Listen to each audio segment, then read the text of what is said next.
Hello Comgate family. So here I am लारे फातिमा और आज हम स्टार्ट करने वाले हैं फायर इंश्योरेंस क्लेम। जैसे कि हमने यहाँ पे तीनों यूनिट्स अपनी कंप्लीट कर ली हैं। प्रीवियस वीडियोस में हमने तीनों यूनिट्स कंप्लीट कर ली थी और लास्ट यूनिट हमने अभी कंप्लीट की है ब्रांच अकाउंट की। ठीक है, सो ब्रांच अकाउंट के हमने न्यूमेरिकल क्वेश्चन किए हैं एंड थ्योरी पार्ट कंप्लीट कर लिया था। सो लास्ट वीडियो में हमने जो है ब्रांच अकाउंट कंप्लीट किया था। Now we will start fire insurance claim. Fire insurance claim नया टॉपिक, नई यूनिट हम आज स्टार्ट कर रहे हैं। ठीक है, सो देखते हैं कि हम फायर इंश्योरेंस में क्या क्या चीज़ें करने वाले हैं। जैसे कि हमें फायर इंश्योरेंस नेम से ही समझ में आ रहा है कि किस चीज़ का इंश्योरेंस होता है, फायर इंश्योरेंस। ठीक है, फायर का इंश्योरेंस, जो भी लॉस फायर से होता है उस इंश्योरेंस का क्लेम करना। ठीक है, सो आज के टॉपिक में हम क्या क्या चीज़ें पढ़ने वाले हैं वो देख लेते हैं। सो सबसे पहले इंट्रोडक्शन है कि फायर क्या होता है, फायर इंश्योरेंस क्या होता है। ठीक है, इंश्योरेंस क्या होता है, उसका क्लेम कैसे करते हैं। ठीक है, रिक्विजिट्स ऑफ इंश्योरेंस, इंश्योरेंस के क्या क्या रिक्विजिट्स होते हैं। Then procedure of claim for loss of stock, stock का जितना भी लॉस हुआ है फायर की वजह से, उसका जो क्लेम होता है वो इतना इजीली नहीं होता है, उसका एक प्रोसीजर होता है पूरा। वो क्या प्रोसीजर होता है वो हम पढ़ने वाले हैं। जैसे कि आपने बहुत सारी इंश्योरेंस कंपनीज देखी होंगी। ठीक है, वो बहुत सारे तरीके की जो है हमारे यहाँ पे इंश्योरेंस होते हैं। लाइफ इंश्योरेंस हो गया, फायर इंश्योरेंस हो गया, मराइन इंश्योरेंस हो गया एंड अदर इंश्योरेंस। ठीक है, बहुत टाइप के इंश्योरेंस होते हैं। सो हम यहाँ पे स्पेशली पढ़ने वाले हैं फायर इंश्योरेंस क्लेम। ठीक, लाइफ इंश्योरेंस क्लेम के बारे में तो आप लोगों ने बहुत सुना होगा, लाइफ इंश्योरेंस पॉलिसी। ठीक, steps for calculating the claim, अब वो क्लेम जो है हमें कितना क्लेम करना है, हमारा कितना लॉस हुआ है, उसको कैसे कैलकुलेट करते हैं, उसके क्या क्या स्टेप्स होते हैं, उनके बारे में हम जानने वाले हैं आज की वीडियो में। ठीक है, सो स्टार्ट करते हैं सबसे पहले कि इंश्योरेंस क्या होता है। इंट्रोडक्शन से स्टार्ट करते हैं। Insurance is a way to manage your risk. Insurance क्या है, एक तरीका है रिस्क मैनेज करने का। ठीक है, रिस्क का मतलब कि लॉस ऑफ स्टॉक, किसी भी वजह से किसी भी चीज का लॉस या लाइफ का लॉस, ठीक, उसको, उस रिस्क को हम मैनेज करते हैं इंश्योरेंस से। When you buy insurance, you purchase protection against unexpected financial losses. जब आप कोई भी इंश्योरेंस परचेज करते हो तो आप क्या चीज़ परचेज कर रहे हो, अपने किसी भी अनएक्सपेक्टेड फाइनेंशियल लॉस का प्रोटेक्शन परचेज कर रहे हो। ठीक है, कि आपको पता नहीं है कि किस टाइम आपका लॉस हो जाए किसी भी अनएक्सपेक्टेड इवेंट की वजह से। ठीक, तो उसके लिए आप इंश्योरेंस लेते हैं एंड वो इंश्योरेंस जब आपको लॉस होता है तब वो आप क्लेम करते हैं। ठीक है, insurance contract is a contract of indemnity. किस चीज का कॉन्ट्रैक्ट है, इंडेमनिटी का। इंडेमनिटी मीन्स कि आपको जो भी लॉस होगा उस चीज को कवर करके देंगे। इंडेमनिटी का मीन्स जितना आपको लॉस होगा वो आपका कवर इंश्योरेंस कंपनी करेगी। ठीक है, आपके लॉस को कवर करना, जो आपका लॉस हो रहा है उससे आपको प्रोटेक्शन देना, वो है इंश्योरेंस कंपनी का काम और इंश्योरेंस का। ठीक है, a business organization usually get its property insured against the risk of fire and other natural calamities. एक कोई भी बिजनेस ऑर्गेनाइजेशन अपनी प्रॉपर्टी को रिस्क से बचाने के लिए फायर या किसी अदर नेचुरल कैलामिटीज से जो भी लॉस होता है उसके लिए क्या कराती है, इंश्योरेंस कराती है। अदर नेचुरल कैलामिटीज हमारी हो सकती हैं जैसे कि लॉस बाय फ्लड हो गया। ठीक है, फ्लड से हो गया, अर्थक्वेक से हो गया, या फिर जो है और किसी नेचुरल कैलामिटी से हो गया। सो इन सारी चीज़ों के लिए हमारा इंश्योरेंस होता है। On the occurrence of fire or accident the business organisation has to estimate the loss to claim. जब भी कोई फायर अकर हो जाती है, फायर लग जाती है, या फिर किसी भी वजह से, कोई भी एक्सीडेंट की वजह से लॉस हो जाता है, देन वो ऑर्गेनाइजेशन क्या करती है, बिजनेस ऑर्गेनाइजेशन क्या करती है, अपने लॉस को एस्टिमेट करती है कि हमारा लॉस कितना हुआ है और फिर उस लॉस के हिसाब से उसको क्लेम करना होता है। जैसे यहाँ पे कोई भी बिजनेस ऑर्गेनाइजेशन है, उसमें ये जो है हमारी फायर लग गई। ठीक है, फायर किसी भी वजह से लग सकती है। ठीक, सो जब इसमें जो स्टॉक होगा उस स्टॉक का जो है इंश्योरेंस होगा, देन वो बिजनेस ऑर्गेनाइजेशन या बिजनेसमैन उस चीज के लिए, उस पैसे के लिए, उस लॉस के लिए उसको क्लेम कर सकता है। ठीक है, अब loss due to fire are two types, दो तरीके के होते हैं फायर के भी, कि फायर से जो लॉस होता है उसको किस किस तरीके से हम इंश्योर कर सकते हैं। Loss of asset firstly and loss of profit. सबसे पहले है कि loss of asset. Loss of asset means कि जो है फायर जब लगी तो उससे एसेट्स का लॉस हो गया। एसेट्स का लॉस मीन्स कि कोई भी बिजनेस ऑर्गेनाइजेशन है, सपोज कीजिए कि एक पेन का बिजनेस है, ठीक है, सो पेन का बिजनेस है, वहां पे पेन का स्टॉक है, अब उसमें किसी भी वजह से आग लग गई, ठीक है, तो वो पेन का जो स्टॉक होगा वो आग की वजह से सारा खत्म हो जाएगा। देन अगर उसका इंश्योरेंस है तो वो अगर सिर्फ एसेट का किया गया है तो सिर्फ स्टॉक जितना जितना एसेट होगा उसका लॉस होगा तो उसका क्लेम मिलेगा। ठीक है, लॉस ऑफ प्रॉफिट है कि आपका जो प्रॉफिट होगा उसका अगर लॉस हो रहा है देन आपको उसका क्लेम मिलेगा। ठीक है, बिजनेस कंसर्न क्या करते हैं, फायर इंश्योरेंस पॉलिसी किस किस टाइप लेते हैं, लॉस ऑफ स्टॉक ओनली, कि एक सिर्फ स्टॉक का लॉस होगा तभी जो है उसको क्लेम मिलेगा। Loss of profit only, and the third one is comprehensive or package policy. Package policy means कि दोनों का कवर कर रहा है, वो लॉस ऑफ ऑल आइटम या सारे आइटम्स का कवर कर रहा है, स्टॉक का भी, अदर एसेट्स का भी, प्रॉफिट का भी एंड एक्सपेंस का भी, कि जितना भी टोटल खर्चा हुआ तुम्हारा वो सारा कौन कवर करेगा, इंश्योरेंस पॉलिसी में, या इंश्योरेंस कंपनी जो है वो आपका कवर करके देगी। ठीक है, सो ये हो गया हमारा फायर इंश्योरेंस। देन है इसके रिक्विजिट्स क्या होते हैं। रिक्विजिट्स ऑफ इंश्योरेंस की insurance policy in order to cover the risk of loss due to the occurrence of fire. If unfortunately the fire broke out, the businessman gets compensation equal to the amount of loss sustained. अगर fire लग जाती है, ठीक है, fire insurance policy है और businessman का जो बिजनेस है उसमें फायर लग जाती है, then the businessman get compensate, तब उसको कंपनसेशन मिलेगा। कंपनसेशन मिलेगा तो किसके बराबर मिलेगा, जितना उसको लॉस हुआ है, ठीक है, जितना लॉस सस्टेन होगा उतना ही अमाउंट उसको क्लेम का मिलेगा। In order to receive compensation, the businessman has to lodge the claim with the insurance company for loss of stock. अब claim क्या है कि in order to receive compensation, compensation पाने के लिए, जो भी लॉस हुआ है उसका कंपनसेशन पाने के लिए बिजनेसमैन को क्या करना पड़ेगा, क्लेम करना पड़ेगा इंश्योरेंस कंपनी को अपने जो भी स्टॉक का लॉस हुआ है। ठीक है, अगर आप क्लेम करोगे तभी तो आपको उसका जो है अमाउंट रिसीव होगा, अगर आप क्लेम ही नहीं करोगे तो आपको उसका अमाउंट रिसीव नहीं होगा। ठीक है, in absence of proper record of stock it become challenging to compute the amount of claim. आप देखो, मान लो कि कोई भी बिजनेस है, उसने जो है 1 लाख का अपना उन्होंने इंश्योरेंस करवाया था, ठीक, 1 लाख का उन्होंने इंश्योरेंस करवाया था स्टॉक का। अब उनके स्टॉक का जो है वो लॉस हुआ है 70,000 का, ठीक है, अब वो 70,000 का ही उनको क्या मिलेगा, क्लेम मिलेगा। अब दूसरी चीज ये आती है कि आपने जो है जब वो स्टॉक आपका था या जो भी लॉस हुआ है उस चीज का आपके पास प्रॉपर रिकॉर्ड होना चाहिए, वही रिकॉर्ड आप जब सबमिट करोगे तब आपको क्लेम मिलेगा, तब आपको कंपनसेशन मिलेगा, क्लेम कर पाओगे। It becomes challenging to compute the amount of claim. अगर आपके पास प्रॉपर रिकॉर्ड नहीं है तो आपके लिए चैलेंजिंग हो जाता है कि क्लेम आप कैसे करोगे। अब क्लेम तो कर दोगे, फिर उसके बाद वो रिकॉर्ड्स कहाँ से दिखाओगे कि आपका कितना लॉस हुआ है, कितना आपका स्टॉक ऑलरेडी था, कितना आपने परचेज किया था। ठीक है, सो ये सारी चीजें आ जाती हैं इंश्योरेंस के रिक्विजिट्स में। अब कभी कभी क्या होता है, कोई भी एक बिजनेसमैन है वो अपनी एक ही प्रॉपर्टी के लिए दो बार इंश्योरेंस करा लेता है। जैसे मान लो यहाँ पे एक है बिजनेसमैन सी, ठीक, सी बिजनेसमैन है एक, उन्होंने क्या किया, एक इंश्योरेंस कंपनी थी ए, एक इंश्योरेंस कंपनी थी बी।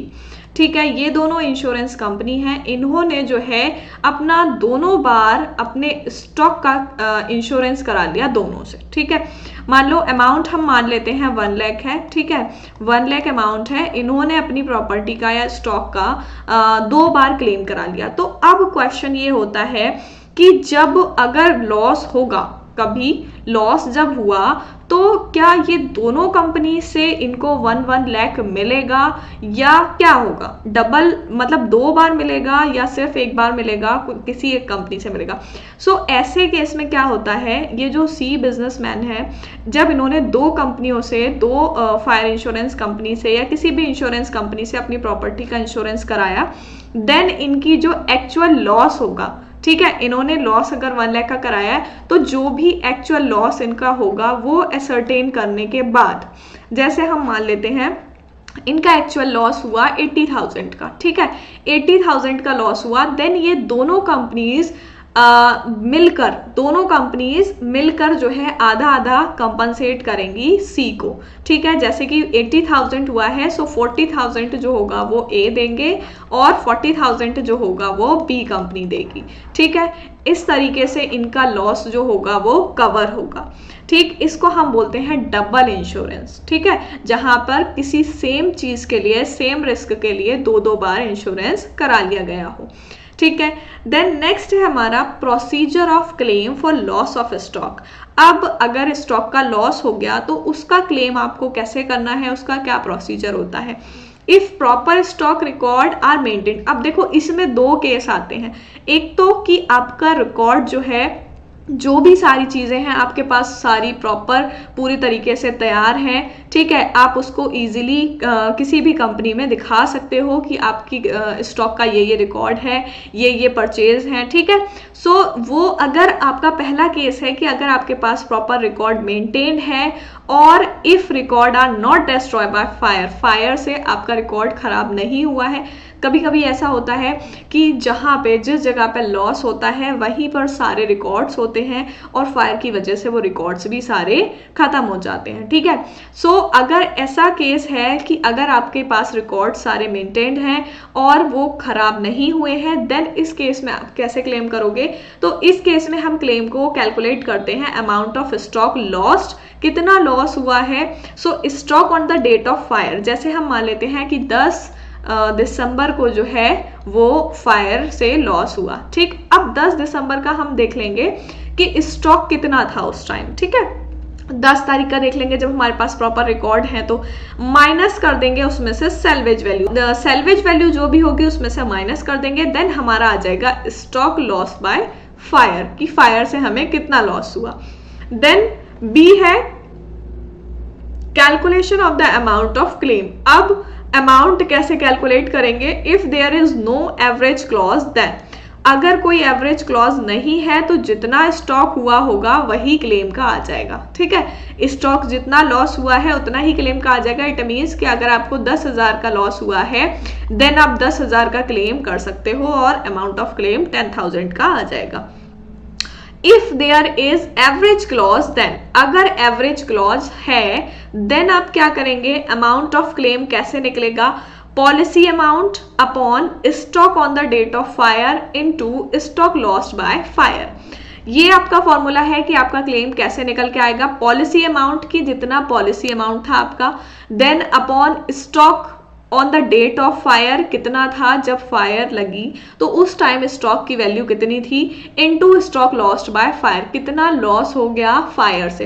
एवरेज क्लॉज मैं आपको बताऊंगी क्या होता है, ठीक है। आगे इसका फॉर्मूले का एग्जाम्पल लेके भी हम देखेंगे कि एवरेज क्लॉज क्या होता है। देन है सेकंड केस हमारा, if proper stock record are not maintained. पहला था कि अगर आपके पास स्टॉक का जो भी रिकॉर्ड था वो मेंटेन है, आपके पास प्रॉपर रिकॉर्ड है और लॉस नहीं हुआ है, लॉस नहीं हुए हैं कोई भी रिकॉर्ड, देन आप कैसे कैलकुलेट करेंगे। अब है कि अगर आपके पास प्रॉपर रिकॉर्ड्स नहीं है देन आप कैसे कैलकुलेट करेंगे। सो फर्स्ट है हमारा calculation of percentage of gross profit. Gross profit का परसेंटेज निकालेंगे, ग्रॉस प्रॉफिट ट्रेडिंग से आएगा हमारा, एंड परसेंटेज कैसे निकल के आएगी, जो भी ग्रॉस प्रॉफिट होता है, ग्रॉस प्रॉफिट जो भी आया अपॉन सेल इनटू 100। देखो किसी भी चीज की परसेंटेज निकालने के लिए हम 100 से मल्टीप्लाई करते हैं, ग्रॉस प्रॉफिट अपॉन सेल करेंगे, ये आ जाएगी हमारी ग्रॉस प्रॉफिट का परसेंटेज, ठीक है। देन मेमोरेंडम ट्रेडिंग अकाउंट बनाएंगे। ट्रेडिंग अकाउंट मैं बहुत बार बनवा भी चुकी हूँ, ट्रेडिंग अकाउंट आपको बहुत पहले से पता होगा क्या फॉर्मेट होता है ट्रेडिंग अकाउंट का, हम क्या क्या चीजें एंटर करते हैं उसमें, ठीक है, ये भी हम देखने वाले हैं trading account. Then loss of stock, loss of stock कैसे आएगा, अभी मैंने बताया stock on the date of fire, जब फायर लगी उस डेट को स्टॉक की वैल्यू कितनी थी माइनस सैल्वेज वैल्यू जितनी भी होगी, हम सैल्वेज वैल्यू माइनस कर देंगे इसमें से और हमारी वैल्यू आ जाएगी कि on the date of fire कितनी वैल्यू थी स्टॉक की, कितना लॉस हुआ है, ठीक है। एवरेज क्लॉज है, अभी मैंने बताया कि एवरेज क्लॉज का फॉर्मूला क्या होता है, value of policy upon value of stock on the date of fire into value of stock destroy by fire, कि पॉलिसी कितने की हुई थी, ठीक है, एंड स्टॉक की वैल्यू क्या थी जब फायर लगी, एंड अपॉन इनटू करनी है हमें value of stock destroy by fire, loss कितना हो गया है, ठीक है। यहाँ पे हम एक एग्जांपल लेके देख लेते हैं, लाइक स्टॉक की वैल्यू जो थी, स्टॉक था आपका वो था 2 लाख का, ठीक है, हम ये मान लेते हैं कि 2 लाख का स्टॉक था, एंड इंश्योरेंस जो हुआ वो हुआ 150 का, ठीक है, 150 का। सो देखो बिल्कुल 2 लाख का नहीं होगा, ना ही 2 से ज्यादा का होगा, इंश्योरेंस कम का ही होगा, और जो आपको क्लेम का कंपनसेशन मिलेगा वो भी इंश्योरेंस से कम ही मिलेगा, ठीक है। सो अगर आपका इंश्योरेंस 150 का था, ठीक है, और मान लो लॉस जो है आपको हुआ है, लॉस जो हुआ फायर से वो हुआ 1 लाख का, ठीक, 1 लाख का फायर से आपको लॉस हो गया। देन अब इसको हम कैसे लगाएंगे कि स्टॉक था हमारा 2 लाख का एंड इंश्योरेंस जो था वो हमारा 150 का था, और जो एक्चुअल लॉस हुआ हमें वो 1 लाख का हुआ, तो स्टॉक आ जाएगा हमारा स्टॉक आ जाएगा value of stock on the date of fire, ठीक है, वैल्यू ऑफ पॉलिसी यानी कि इंश्योरेंस कितना था हमारा 1,50,000, ठीक, 1,50,000 upon value of stock on the date of fire, stock की वैल्यू 2 लाख, ठीक, into stock destroy by fire, यहाँ पे लॉस जो हुआ है वो डिस्ट्रॉय तो हुआ होगा, खत्म हो गया, लॉस हो गया स्टॉक का, है ना, तो वो लॉस हो गया 1 लाख का इनटू 1 लाख, ठीक है। ये हमारा निकल के आ जाएगा एवरेज क्लॉज का, ये आ जाएगा 4 कैंसिल, 5 4 जा 5 3 जा 3 लाख अपॉन 4,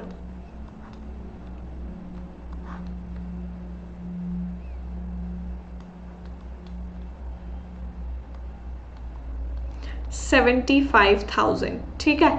सो ये आ जाएगा आपका एवरेज क्लॉज 75,000 जो आएगा वो आएगा आपका अमाउंट ऑफ क्लेम, कि क्लेम आप कितने का कर सकते हो, 75,000 का कर सकते हो, और 75,000 आपको अमाउंट कंपनसेशन का मिल जाएगा, ठीक है। देन नेक्स्ट है हमारा, हम देखेंगे कि मेमोरेंडम ट्रेडिंग अकाउंट हमारा क्या होता है, ठीक है। ट्रेडिंग अकाउंट आप लोगों को बहुत बार बता चुकी हूं मैं, ट्रेडिंग अकाउंट किस तरीके से बनाते हैं, सबसे पहले ओपनिंग स्टॉक, देन हमारा क्लोजिंग स्टॉक, ठीक है, यहाँ पे परचेज और माइनस परचेज रिटर्न जो भी होंगे, यहाँ पर सेल एंड सेल रिटर्न जो भी होगा वो माइनस कर देंगे, परचेज में से परचेज रिटर्न माइनस करेंगे, सेल में से सेल रिटर्न माइनस कर देंगे। Then by goods distributed as free sample पे जो डिस्ट्रीब्यूट किए गए होंगे वो गुड्स आ जाएंगे। सेंट ऑन कंसाइनमेंट में करा चुकी हूँ, बहुत अच्छे से बताया है कि कंसाइनमेंट क्या होता है, ठीक है। अगर आपने कंसाइनमेंट वाली वीडियो नहीं देखी है देन कंसाइनमेंट वाली वीडियो देख लीजिए, आपको क्लियर हो जाएगा,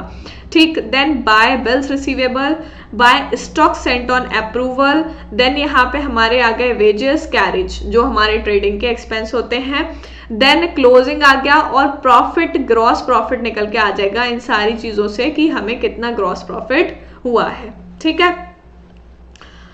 उसके बाद हम देखेंगे कि कुछ चीजें जो हम ट्रेडिंग में करते हैं उनकी क्या क्या एडजस्टमेंट होती है, जैसे परचेजेस, सेल, ठीक है। सो सबसे पहले हमारा परचेजेस है, परचेजेस में हमें क्या क्या एडजस्टमेंट करनी होती है, less goods include in purchase but not actually received, goods जो इंक्लूड कर दिए हैं परचेज में बट रिसीव नहीं हुए हैं, ठीक है।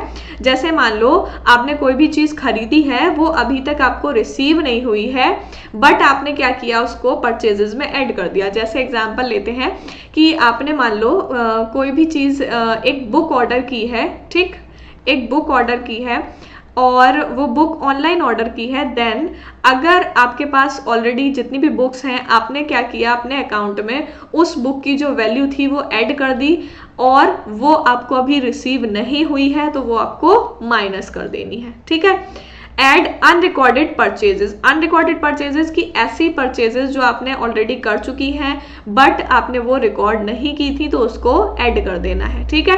देन लेस परचेज रिटर्न, जितने भी परचेज रिटर्न हुए हैं, जैसे आपने कोई भी चीज खरीदी है उसको वापस कर दिया, देन आपकी परचेज में से वो क्या हो जाएगा, कम हो जाएगा, इट मीन्स लेस हो जाएगा। तो आपका परचेजेस निकल के आ जाएंगी to debit to the trading account. Trading में जो डेबिट होनी है वो परचेजेस का अमाउंट आपका निकल के आ जाएगा। Then if purchases are not given, अगर परचेज नहीं दे रखी है, it should be decided by preparing creditor account. अगर आपको परचेजेस गिवन नहीं है देन आप कैसे निकालेंगे, क्रेडिटर्स अकाउंट प्रिपेयर करके। क्रेडिटर क्या होते हैं, क्रेडिटर होते हैं जिनसे हम क्रेडिट पर परचेज करते हैं। ठीक है। क्रेडिट परचेज जिनसे करते हैं उनको हम क्रेडिटर्स बोलते हैं।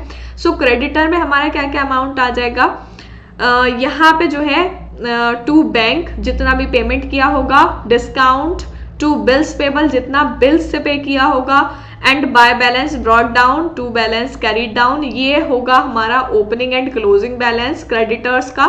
ठीक है। Opening closing balance. Then by purchases की क्रेडिट परचेज कितने की है, यहाँ पे जो परचेजेस आएंगी हमारी क्रेडिट परचेज आएंगी। ठीक है।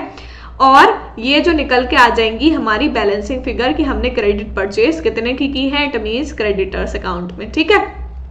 देन हम देखेंगे कि सेल्स, सेल का कैसे निकालेंगे, goods sold but not delivered, कि अगर आप कोई चीज सेल कर रहे हो और आपने क्या किया, वो गुड्स सोल्ड हो गए हैं बट डिलीवर नहीं हुए हैं, देन आपको उसमें से सेल में से लेस कर देने हैं। ठीक है। सोल्ड हो गए इट मीन्स कि डिलीवर होने हैं, है ना, तो वो डिलीवर होने इट मीन्स कि सेल हो जानी है, लेस कर देने हैं। Less sale of asset, asset जो भी सेल किए हैं वो माइनस कर देने हैं। एड अनरिकॉर्डेड सेल, जैसे कि अभी हमने अनरिकॉर्डेड परचेजेस की है, जो भी रिकॉर्ड नहीं हुई होती है जो भी चीज, उसको रिकॉर्ड करना जरूरी है। सो इसको ऐड कर देंगे। ठीक है। एंड लेस सेल रिटर्न, जैसे कि परचेज रिटर्न था, आपने कोई चीज वापस की है परचेज करके, इसी तरीके से सेल रिटर्न है कि आपने कोई चीज सेल की थी, बेची थी, वो आपके पास वापस से आ गई। ठीक है। वो होते हैं सेल रिटर्न। देन ये आ जाएगी आपकी sale to be credited to the trading account. Trading account में सेल क्या निकल के आएगी, वो ये एडजस्टमेंट करके आपका आ जाएगा।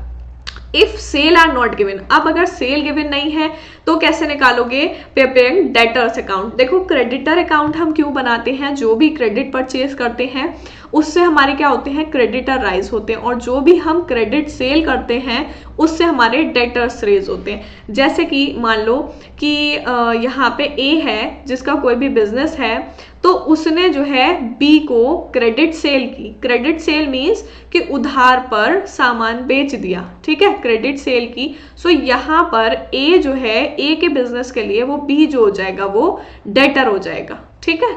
बी जो हो जाएगा वो डेटर हो जाएगा। सो हम डेटर अकाउंट में देखेंगे टू बैलेंस ब्रॉक डाउन, यहाँ ओपनिंग क्लोजिंग बैलेंस आ जाएगा हमारा। ठीक है। बाय बैंक, बाय बैंक मतलब कि कितना रिसीव हुआ है, डिस्काउंट कितना दिया है, और सेल रिटर्न कितने हुए हैं। बिल्स रिसीवेबल, बिल्स से कितना रिसीव हुआ है, और यहाँ निकल के आ जाएगी हमारी सेल की, हमने कितनी क्रेडिट सेल की है। बैलेंसिंग फिगर जो आएगा वो हमारी क्रेडिट सेल आ जाएगी। ठीक है। सो ये दोनों है कि अगर हमें परचेजेस निकालनी है तो हम कैसे निकालेंगे, ट्रेडिंग अकाउंट के लिए, और परचेजेस गिवन नहीं है तो हम क्रेडिटर्स अकाउंट बनाएंगे। देन सेल निकालनी है तो सेल कैसे निकालेंगे, सेल गिवन नहीं है तो हम क्या करेंगे, डेटर्स अकाउंट बनाएंगे। देन है वेजेस पेड। वेजेस पेड कैसे निकालेंगे, सो वेजेस में से लेस कर देंगे wages incurred for installation of machinery. कोई भी मशीनरी है उसको इंस्टॉल करना है, उसके लिए जो वेजेस दिए हैं। ठीक है। देखो वेजेस और सैलरी में फर्क होता है। वेजेस जो आते हैं वो हमारे ट्रेडिंग में आते हैं। ठीक है। ट्रेडिंग अकाउंट में आते हैं, और सैलरीज जो होती है, हमारी सैलरी जो होती है वो हमारी P&L अकाउंट में होती है। ठीक है, तो वेजेस आएंगे, यहाँ पे हम ट्रेडिंग की बात कर रहे हैं, तो जो भी मशीनरी के इंस्टॉलेशन के होंगे वो माइनस कर देंगे। आउटस्टैंडिंग वेजेस जो होंगे लास्ट ईयर के वो इस ईयर पे किए हैं वो माइनस करेंगे। जैसे अभी जो इस ईयर के हैं मान लो वो हैं हमारे 50,000, ठीक है, और प्रीवियस ईयर के हमें पे करने थे 10,000, सो वो हम इसमें से निकाल देंगे। ठीक है, देन ये आ जाएगा प्रीवियस ईयर के add outstanding wages for the current year. देखो आउटस्टैंडिंग जो भी करंट ईयर के होते हैं वो उसमें ऐड होते हैं, चाहे वो कोई भी चीज हो, आपकी आउटस्टैंडिंग एक्सपेंस कोई से भी हो, आउटस्टैंडिंग वेजेस जो होंगे करंट ईयर के वो ऐड हो जाएंगे। देन आपका वेजेस निकल के आ जाएगा कि कितना डेबिट होना है ट्रेडिंग अकाउंट में। ठीक है, यहाँ पे जैसे हमने ट्रेडिंग अकाउंट देखा, ये परचेजेस रही आपकी, ये वेजेस हो गए, ये सेल है, इन तीनों के अकाउंट हमने देखे कि इसकी एडजस्टमेंट कैसे होगी।